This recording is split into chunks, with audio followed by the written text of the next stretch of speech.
Hello everyone, my name is Jen and welcome to my weekly reading wrap-up. And today we're wrapping up kind of the rest of Romance Takeover Readathon because that ended last night, as well as we're back on track, man. I read, I think, 16 books this week, I think is what we're at, which for a while I was kind of taking it more slowly. Not that it's a competition, but you know, I have goals, I have dreams, I have plans. Had some tears, had some pain, but it was all good. So let's dive right in.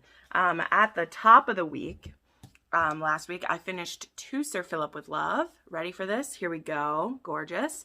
This was for binging Bridgerton. My vlog for both this one and the next one, which we'll get to soon, will be up tomorrow, possibly. I believe I'm going to put it up tomorrow. It's already recorded and everything. I did a double play this time. That's why there wasn't one last week. I also had enough of the Romance Takeover vlogs going up that it was okay that we waited for that one.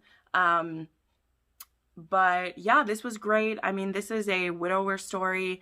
This is a like second chance romance. Honestly, it's a first time romance, because Phillip was not in love with his wife. It was, his brother died. His brother was supposed to be the Baron, and his brother died.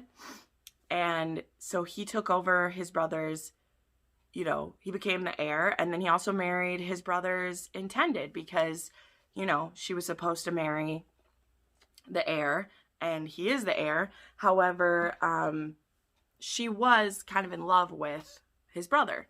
So even though they were like an arranged marriage, they were in love. And his wife has she has postpartum depression, which leads to, in the beginning of the book, she kills herself. Or she does something that leads to her death.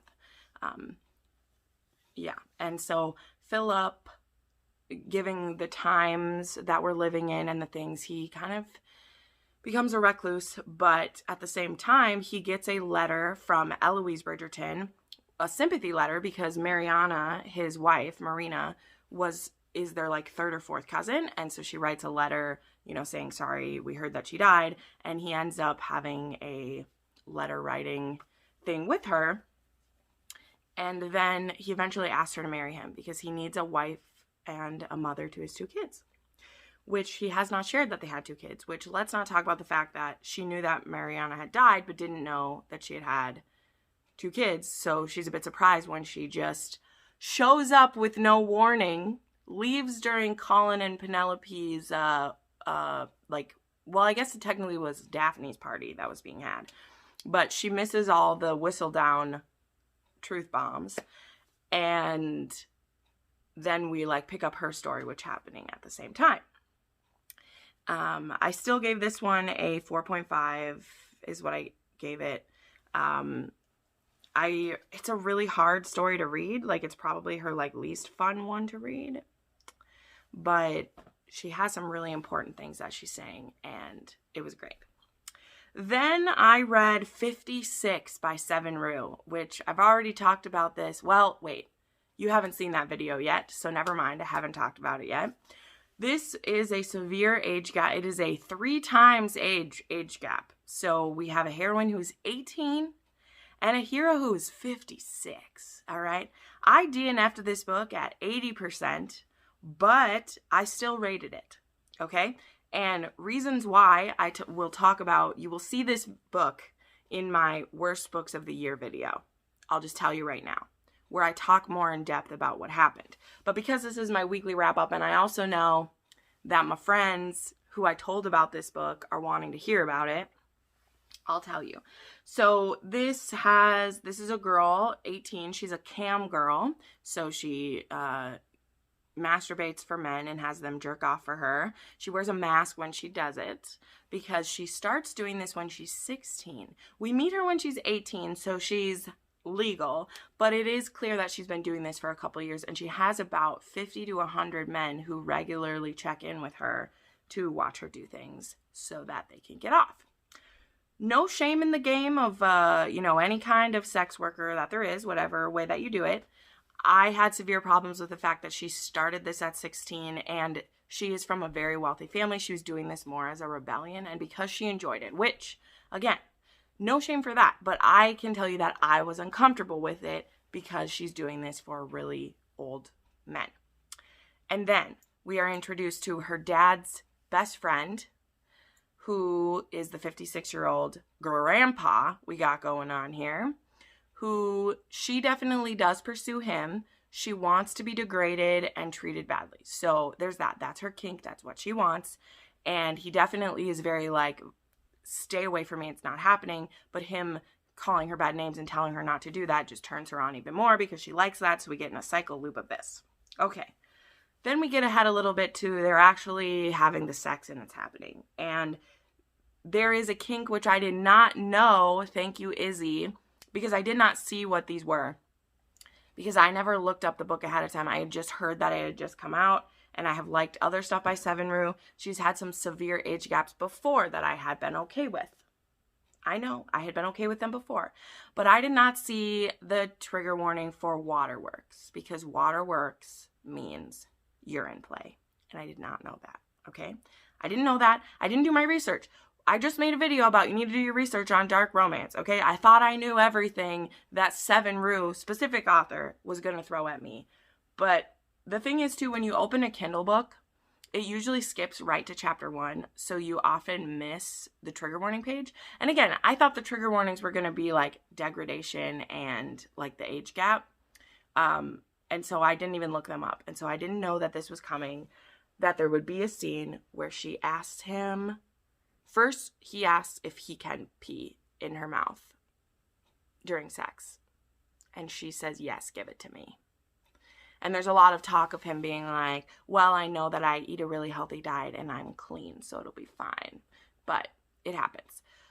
I was very shocked. This happened at about like 60% of the novel. We'd been having other quote unquote regular kinds of sex. And then I was like, whoa, wasn't prepared. Okay.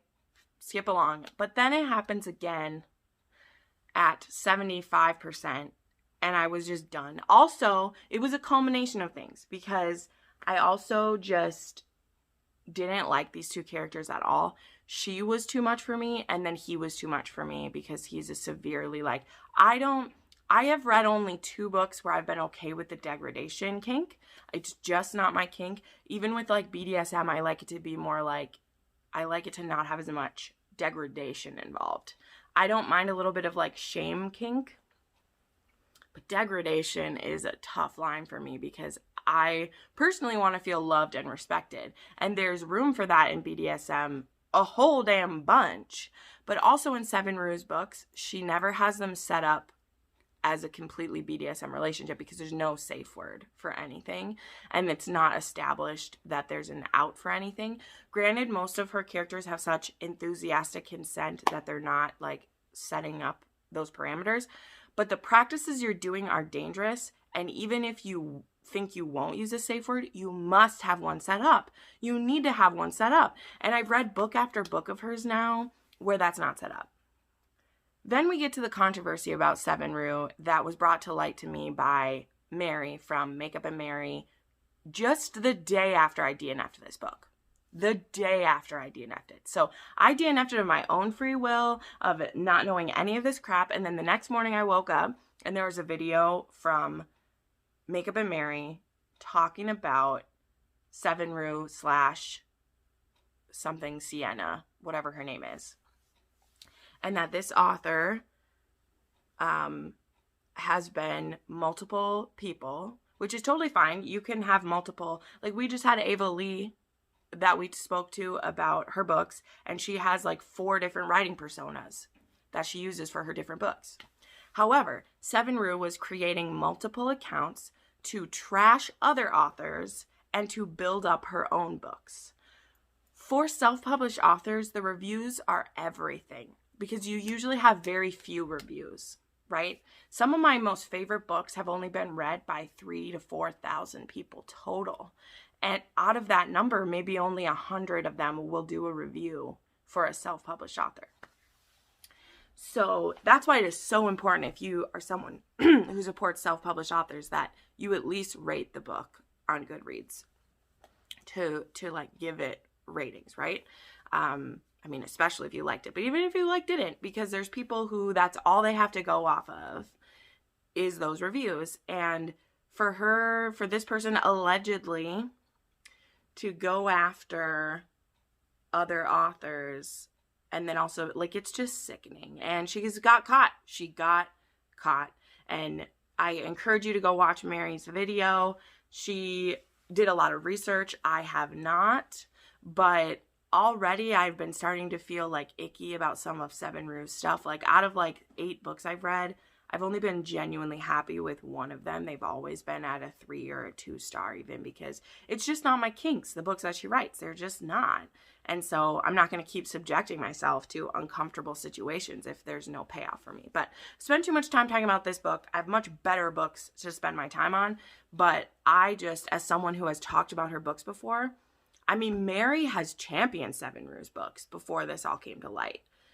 She is the reason why I've read so many of them. And so I feel like if you've read some of her books because of me, I encourage you to watch this video and see if this is someone you want to be lending your support to, because I will not be doing it anymore. I won't be reading them anymore until, because I don't believe in cancel culture, until she admits what she did, because that's something Mary makes very clear. She's like, sometimes you just get swept up in the lies. She's like, I've done it before too. Social media, it's easy to create personas if no one knows you in real life. If this woman admits what she did and asks forgiveness, I'd be willing to try again, because I believe in forgiveness. But she's sticking to the lies, and that makes it harder for people to come back. So, moving on. Then I read Temptations of a Wallflower, which I think I already put back. Oh no. I might have put that one away already, because I put away my Eva Leigh books. But this was by Eva Leigh, and it was my favorite one I've read, besides her story in Duke I'd Like to F. I really, really liked that one. I thought I have it right here. Where's my gift? Ah, it is right here. This was the 3rd and final book in the Wicked Quills of London. This is about a woman who writes erotic novels. And there is a vicar named Jeremy Cleland, who his father sends him to find out who this woman is and to stop her because she's ruining society with her salacious novels. Well, secret, Jeremy has actually been reading her novels and thinks that they're really cool. And he's only had sex a couple times because he's a vicar. And so he would, and he likes being a vicar because he likes that it affords him to be able to help people. So I really like as well that a vicar is shown in a good light, because I think so often we see them shown that they are always have an ulterior motive, or they are assaulting someone, or they're using their power for bad.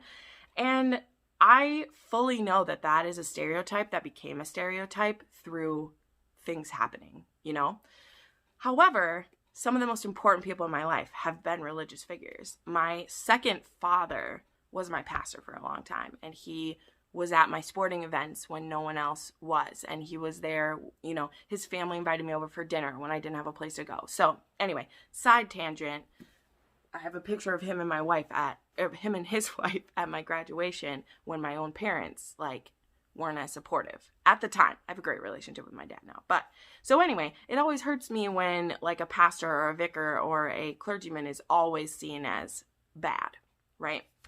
And I really like that Jeremy, his reasonings for, he was kind of forced into the profession because his father has a lot of sons and he wanted each son in a prominent position. But Jeremy uses it to help people. And he wants to help more people. And by doing this that his father asked, his father is going to multiply his allowance so that he can take that and help more people. So I really loved Jeremy. But anyway, Jeremy and Sarah, they meet each other when neither of them knows who the other is. She ends up hearing that he's trying to find the Lady of Dubious Quality, which is her pen name for her erotic novels. Her mother has been trying to get her married, and she doesn't want to do that. But she ends up meeting Jeremy, and they genuinely both fall for each other. There is also a little bit of an ulterior motive for her, because she knows that if she were to marry him, she would probably be safe, maybe. But I'll let you see how it worked out. This is my favorite Eva Leigh. It had some beautiful sex scenes, because the thing that's really cute about this is that he's read all of her books, not knowing it's her. And so on their wedding night, this has a couple of my favorite tropes. One, they have bad sex the first time. And I love that. I love when a couple who has so much chemistry gets in the sack and then, like, they mess up. He's super inexperienced. He hasn't had sex in a very long time. And, you know, his first time, didn't know what he was doing either. But then he studies these books to get better at sex. And so it's like she gave her own husband tips before she ever met him. So I adored this. This whole trilogy was really fun. They were all about women who were writers in some sense or another. And especially after meeting Avery and talking with her and, you know, hearing the work that she puts into her heroines, I definitely want to read more of her. And I will continue and read the next trilogy, which I literally have sitting right over here. I want to read that trilogy as well as continue on with her new one. So I just really loved this. I gave it 4.5 stars. Yeah, I gave it 4.5 stars. It was great. Then I reread Poison. This was part of my rereads that I was doing. I read this for the readathon. This was one that actually did go down a 0.5 star for me. I'm just not in the same place I was the first time I read this. This has some, as well as, like I said, I don't mind some degradation in my sexual relationships because in the ones I read, sorry, not my personal ones. And this one has a really toxic relationship and it's a second chance romance because the hero kind of fucked up 10 years ago and it was really messed up. But our heroine, Anna, she has epilepsy. This is an owned voices for that disability or illness because Jade West, when she was writing this book, like before she wrote this book, she was actually diagnosed with epilepsy. So there is a lot of really like uncomfortable things that are talked about that are her own voices stories. So I highly recommend this for that reason. I just didn't retain the same enjoyment of it as I did the first time because it was a very heavy, hard book to read. But it was very powerful and I still always recommend Jade West and the way that she so raw and painfully shares the struggles she's having in the form of this story is great. There also is some pretty kinky stuff with some underwear. That's why he's chewing on some underwear. They really like dirty underwear is a thing. But this book it's really powerful and it also has a lot to do. There specifically is something taken. There's a trigger warning for assault in here, majorly. And what's done with that assault is that our main character really likes rough sex and she likes to be degraded during sex and she likes to be like forced a little bit. And so there's that discussion about there still needs to be consent at the front end. And just because someone likes the rough sex and it will turn her on doesn't mean that she wanted it to happen to her. I have another book I read this week. We'll talk about that too. So this was a 4-star. Didn't stay on my favorite books of the year list, but it is still a very, very good book and has a lot of important things to say. Then I read The Highlander's Christmas Bride by Vanessa Kelly. This is the next book in the Clan Kendrick series. It's just beautiful. Just look at it. The first one was The Highlander Who Protected Me, and I really enjoyed that book. This is about the brother, Logan, who gets sent by his friend, the Earl of Riddick, to pick up his grandniece, Danella, from the convent that she's getting kicked out of. So it has a very like Maria from The Sound of Music beginning. And it even has even more of that because they end up running from this other clan who wants to capture her for revenge purposes. And so they literally end up climbing a mountain and staying at a shack in the middle of nowhere. And so it was very like climb every mountain, ford every stream. However, this one I did not enjoy quite as much as The Highlander Who Protected Me because there just wasn't enough like tension build up for the relationship. And then there wasn't enough sexy time in this book. I'm just telling you. I still gave it a 4-star. I'm noticing Vanessa Kelly writes fabulous stories. Like she writes really good stories. And so I think that the reasons that I had problems will not be why you had problems. I listened to this one on audio. It was fantastic. Both of them are Scottish. This is going to be on my list of Scottish romances I recommend. And And again, the family dynamics in this were amazing. That's what I really loved about the first one as well. We have a kid in this one. He has a kid who's been living in Canada with his family, and he gets sent back to live with his dad because his family realizes you need to be with your kid. But he's afraid to be with his kid because of reasons that I won't tell you. But yeah, this was great. Danella is a fierce, awesome woman. The biggest issue I said chemistry and like buildup was an issue because it's clear that our hero's attracted to her. And this is supposed to be a hate to love, but it's one where it's completely hate from her side. And her only reason for hating him is because she is attracted to him and she wants to be a nun. So she doesn't want to have feelings for him. And like, I'm going to fight my feelings. And like, that's fine, y'all. That's fine if you want to fight your feelings. But then her switch into loving him, I just didn't believe it because everything, and maybe this has to do with like her being unreliable. This isn't first person though, so there shouldn't be like unreliable narration. But all of her outward expressions are, stay away from me. I don't want it. I'm not going to be with a man. I'm not going to do it. And then all of a sudden they're together. And I didn't see enough of her changing her opinion to I'm not fighting it anymore before, bam, we're together. And then there was only one together. And I wanted there to be more together. So, but it's beautiful. And again, if you don't like as much steam and you like a good historical story, that one was great. That was really fun for that reason. All right, then I read Long Shot by Kennedy Ryan. I got this book in the Bookworm box. I have a signed copy. They had some signed books for sale for pretty cheap.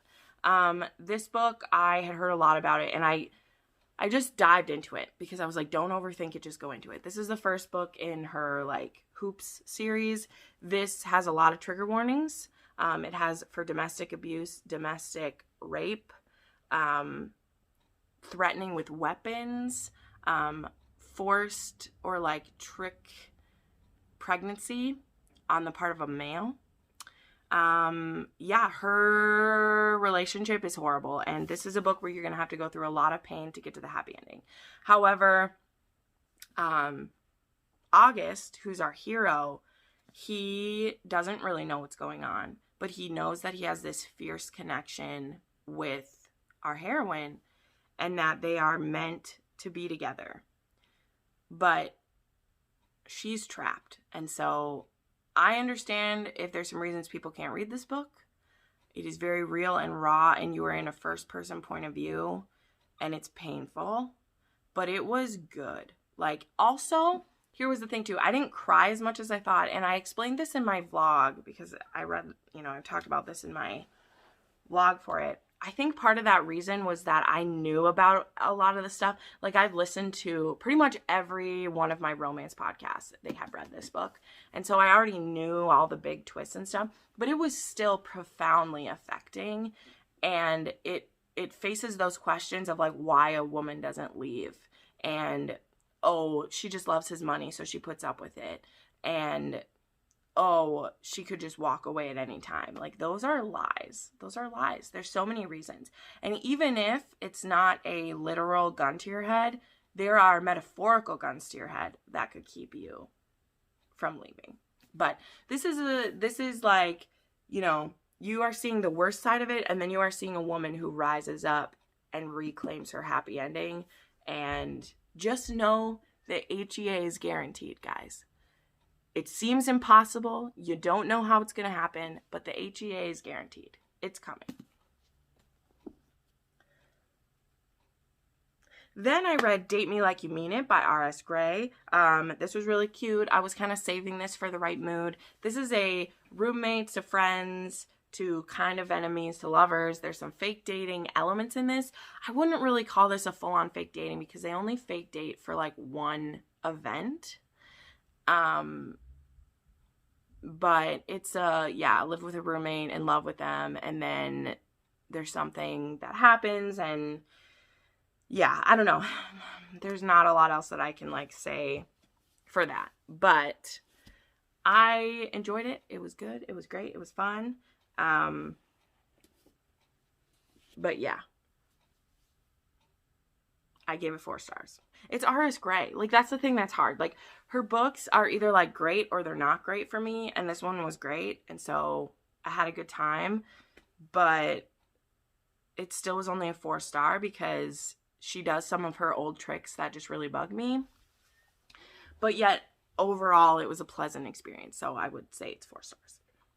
Then I read White Mask by Kate Avery Ellison. This is book 4 in a series of hers that I'm reading, and honestly, I'm just so done. This is a YA fantasy series, and each installment is only like 200 pages. It's a Red Riding Hood series, and I have recommended this series over and over again. And maybe I'll recommend the series again once the whole thing is out, because there's still at least one more book. And my friends who have read her say that that's how she writes, is she writes small, like, novella-length installments, and she rotates through her series. And I just don't like that. Like, I wish it had been just 3 books or 2 books, because for how many pages it's going to be total, it could be 2 or 3 books. And all of each book has the, like, exact same arc happening. Like, we start out with one thing and we end in the same place, and it's a cliffhanger and we go again. So I only gave it 3 stars this time.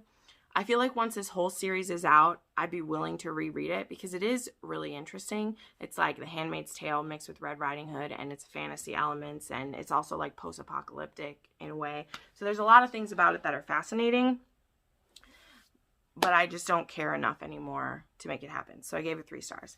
Then I read In Between by Lynn Burke. This is a menage story. It's my favorite kind of menage. It is 2 bisexual men have been together for a really long time, and then they take a break in their relationship because one of the men isn't very happy, and they agree that they can, like, see other people for a while, and then they'll talk about it later. One of them, he's pretty depressed about it, and he sleeps with a woman or 2, and he's, like, not really into it and misses his partner. And then his partner, he sleeps with his new secretary, who is our 3rd POV, obviously, so we know she's going to be the one. And they have this crazy chemistry, and they're just like, wow, I really like you. This is amazing. But then his partner comes back and is offering him all the things that he'd been wanting, and she catches them together. And she's heartbroken because she knew that this partner might come back and she would lose this guy she's falling for. Well, Ethan, who's the one kind of in the middle, he says, he's like, I want both of you, because I'm not just satisfied with what I had before. I want another person who can offer the things to me that you can't, because you just are emotionally unavailable in those ways. And I feel like as a triad, as a throuple, we could provide each other everything we need. And I love that kind of a menage where it doesn't work if you take away any one part of the triangle. And it's also an MMF, so there was lots of sword crossing because they were already in a relationship together, and it was really sexy, and it was really good. I gave it 4.5 stars. I read Honeymoon with a Stranger by Jasmine Garner. This was a novella. It was supposed to be a holiday novella. She was supposed to be having her honeymoon, but the wedding broke up, so she takes the honeymoon trip anyway to this kind of, like, remote cabin or whatever, which was supposed to be her, like, love nest with her new husband. Someone who was supposed to be at the wedding, like, didn't, because the wedding was supposed to, like, happen at this lodge, and then they were going to stay there for their honeymoon or whatever. I don't know. And he ends up being there, and they have sex. I don't know. It was weird. I don't know if I'd even give it 3 stars. It might be 2.5 stars, because I just wasn't into it at all. I read Something Real by Ariadne Wayne. I talk about this in depth in one of my reading vlogs. This was a woman. She comes home from work to police at her home. Her 2 kids had to be brought home from daycare by the police because her husband didn't show up to pick them up. And then, like, her phone was dead and nobody could contact her. And he just up and left with her best friend. Left her for her best friend and her 2 kids. And so this book, it had a lot of promising start. She ends up having to move to, like, a duplex apartment house thing. And her neighbor is this young hot guy. He's like 23. She's 26. So not really an age gap at all, but, like, she's older than him. And he ends up being, like, a big, like, helper to her. And really likes her kids, hits it off, and they have a lot of fun that way. But the, like, conflict of the book, and this is why it's only a 3-star, because she starts writing books for, like, basically Kindle Unlimited, which was a really cool twist. She starts writing romance novels, but she's using the guy as like inspiration, and she doesn't tell him. But she dedicates one of her books to him. And so some newspaper reporters apparently think her books are like a big deal. And somehow he gets contacted and like told that she based these books on him, which, number one, it was really stupid that she dedicated these to him and made it clear that like her inspiration for her hero was because of him. And she actually had asked him for certain tips, sex questions that it's very clear were for her books, and she didn't tell him. I don't know why he was so pissed about it. I think he's mostly supposed to be pissed because like they weren't even in a relationship yet, and she like wants to be in one with him, but instead of asking him, she like wrote about him. I don't know, maybe that's why he's upset. I can't tell. Yeah. So it was really promising because I really like when a guy becomes a new dad to kids. The kids were really great. I loved that. But the story just like didn't hold up at all. And I was like, I just can't look past it. So it only ended up being a 3-star. Then I read, again, The Magic by Lisa Kleypas. My book copy is over there and I don't want to grab it. So here's a picture of it. As you will see in my reading blog, I bawled. Reread of this, I cried so hard. I listened to the audio of this, which the audio for this book had not been remastered, so it is all of its original goodness. I just connect with this story so much. I love Aline. I love Olivia. I love Gideon, and I love McKenna. And he's a very angry, tortured hero, and he comes in with a lot of bravado and big plans for things to make her pay. But really, he's just a hurt man. And there's a quote I heard once that I love when a romance novel, like, does this. It's, anger is the fluid that love bleeds when you cut it. So if that makes sense.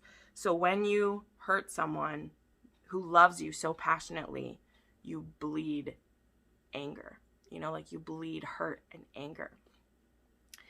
And he has spent his years making himself successful so that he can get payback for it.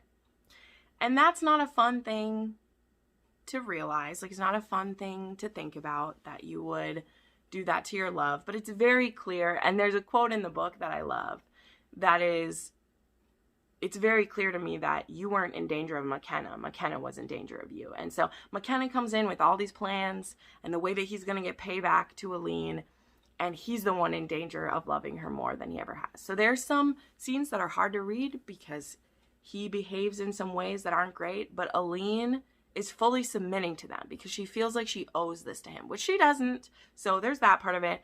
But everything that he does to her, she, number one, lets him do to her, and number two, feels like she deserves it. And that's a big, like, that's a problem.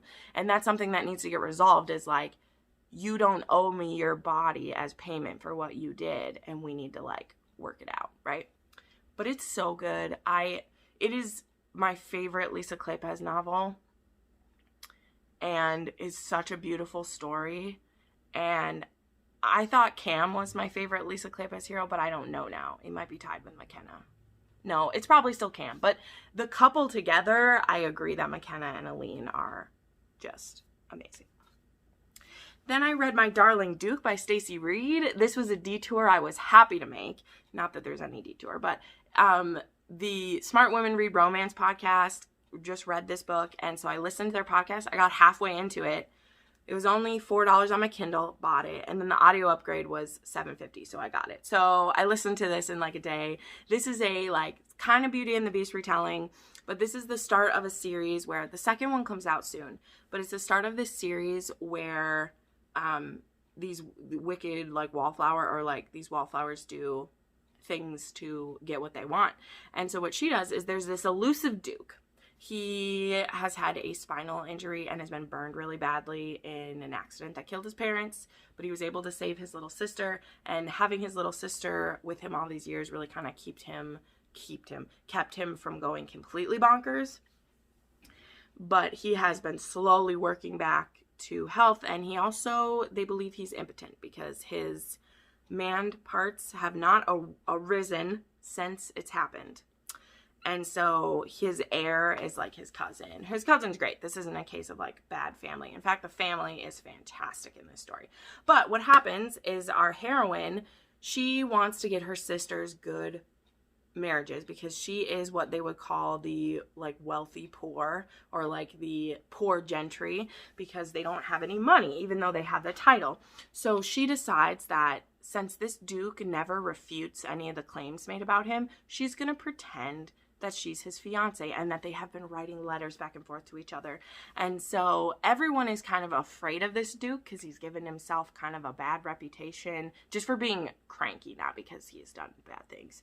And so she lets it slip that they are engaged, and she uses this only to like get invitations to balls so that her sisters can meet people. They do end up like getting reached out to by his solicitors, who his solicitors, instead of going to him to ask, they went to her to ask because they're all too afraid of him. It's adorable. They're all too afraid of him.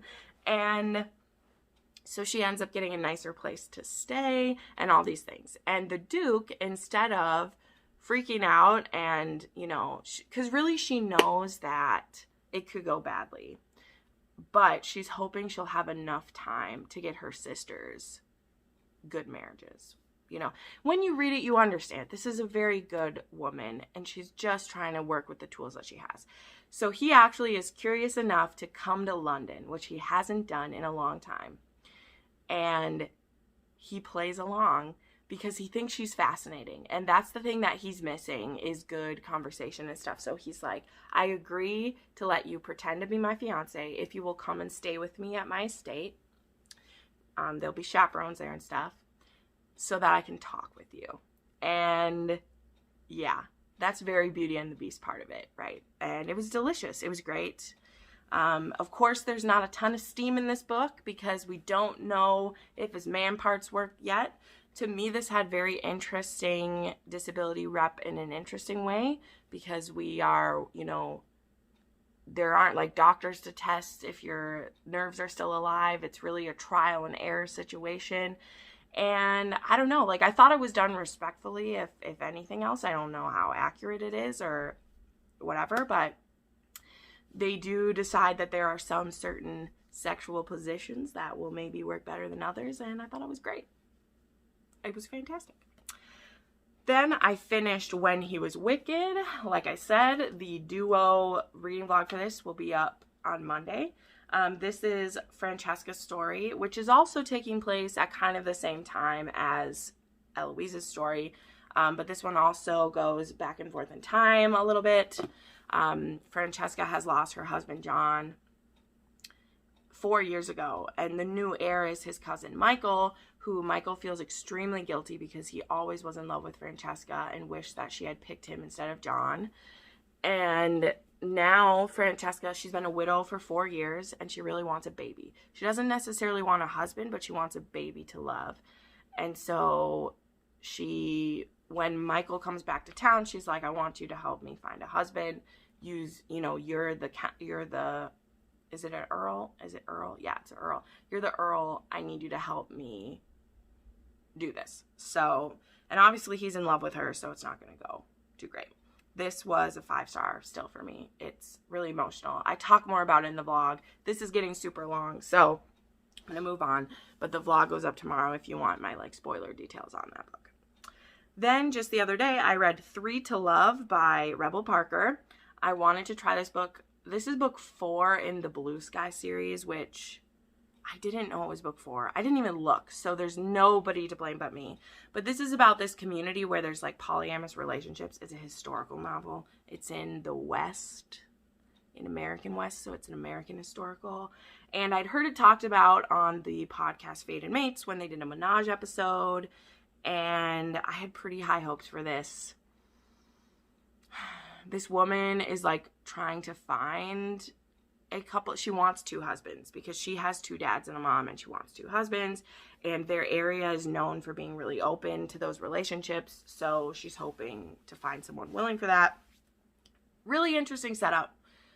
However, couple big issues. Number 1, it was just way too pie in the sky for me. Like there was no angst in this story at all. And I just need more.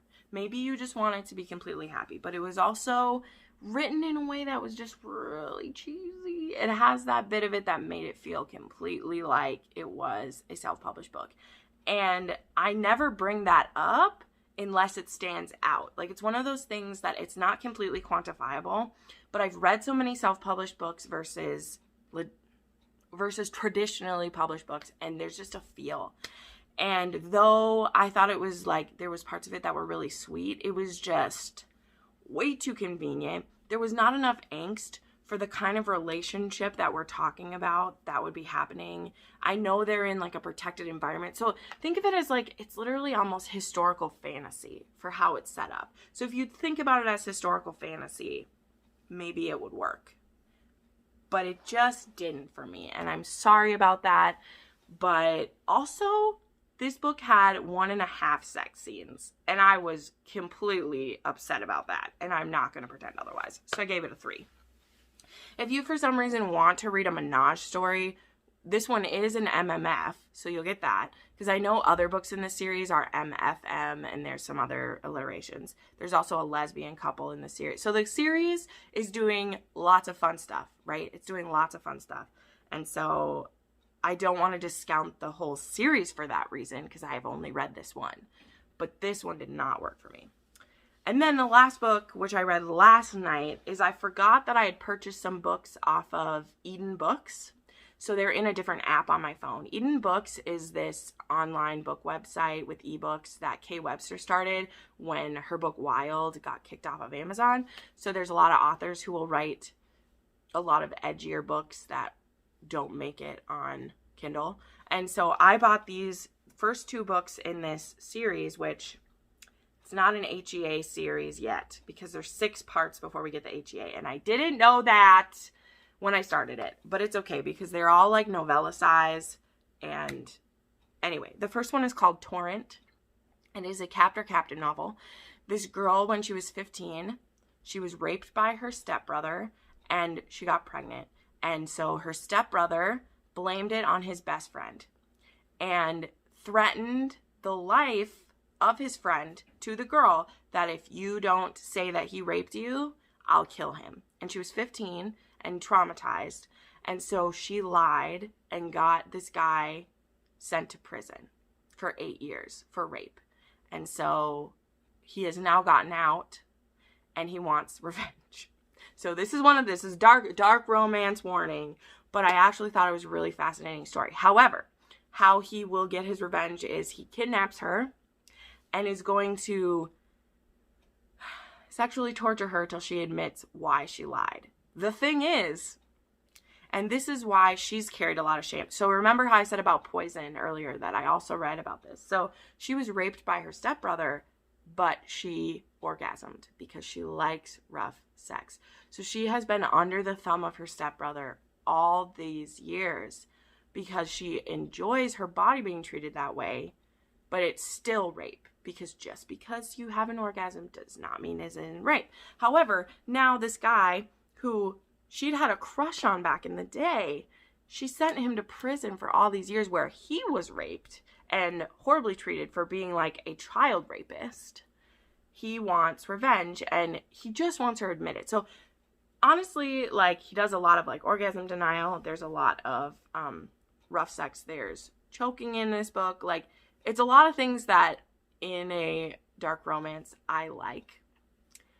And so I liked this, especially because I knew, like, personally, I knew as soon as she admitted what happened, he was going to grovel the fuck out of it. Like, I knew that he was going to. And this is a dark romance. And because you, the reader, are in her POV and you know that she's liking most of what he's doing to her, and she just likes that she's spending time with him. The only thing she's scared of is she doesn't want to tell the truth because she's still afraid. Her stepbrother has brainwashed her so much. She still believes that if she says what happens, that this man will be killed.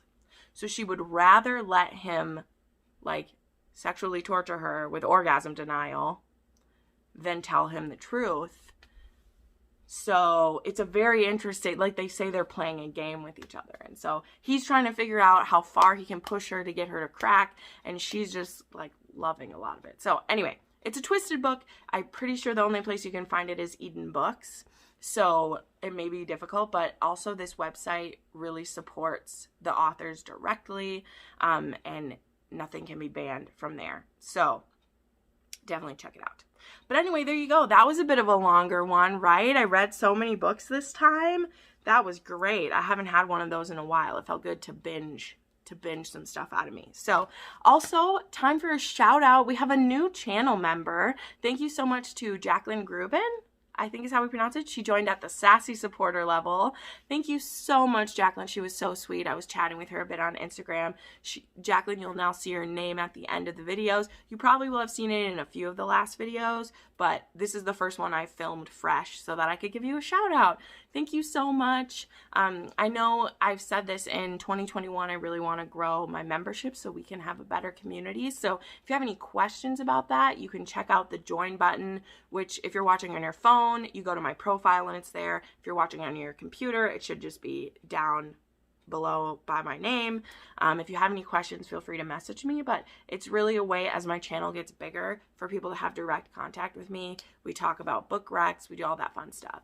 As well as make sure you check out the romance Discord. The link is always in my description for a bunch of other romance creators, as well as I have a personal Discord where we do my buddy reads and stuff like that. All right, all the announcements are done. Thank you so much for watching. Thank you for being here and supporting me, if nothing else, with your views. And I'll see you in the next video. Bye.